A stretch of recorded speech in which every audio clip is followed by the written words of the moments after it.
Pertanyaan pertama, apa saja ciri-ciri masjid yang dikelola oleh orang-orang Wahabi? Ciri-ciri masjid Wahabi bagaimana?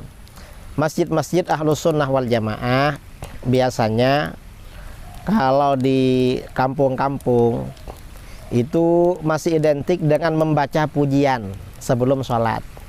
Tapi sekarang Ahlus Sunnah sudah banyak yang nggak baca pujian karena terlambat ke masjid. Kalau Wahabi itu nggak ada, saudara, nggak ada baca-baca pujian. Apa hukum menyanyikan sholawat setelah adzan sebelum iqamah dengan suara keras sehingga mengganggu orang yang sholat sunnah qabliyah?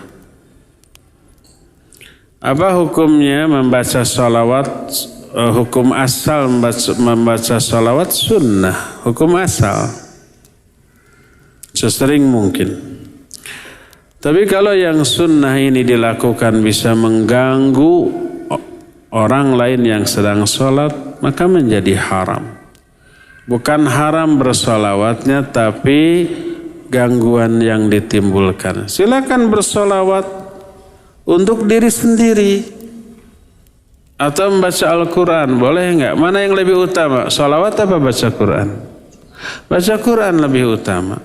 Boleh enggak kita baca Quran keras-keras di samping orang yang sholat? Enggak boleh. Haram. Bukan haram membaca Qurannya, tapi haram mengganggunya. Silakan baca Quran, tapi jangan keras-keras.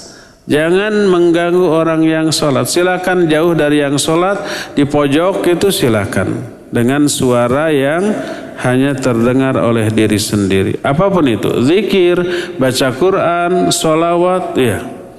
Boleh enggak antara azan dan qomat membaca sholawat? Boleh, asal dalam hanya terdengar oleh diri sendiri. Baca sholat umum kapan saja boleh. Di mana saja, di tempat yang layak. Ya, termasuk antara azan qomat boleh, boleh. Tapi jangan teriak-teriak. Hanya dalam hati. Tapi yang lebih utama antara azan dan qomat diisi dengan apa?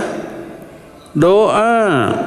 Karena Nabi SAW menyatakan la yuraddu du'a bainal adzan wal iqamah. Tidak akan ditolak doa antara azan dan qomat. Silakan baca.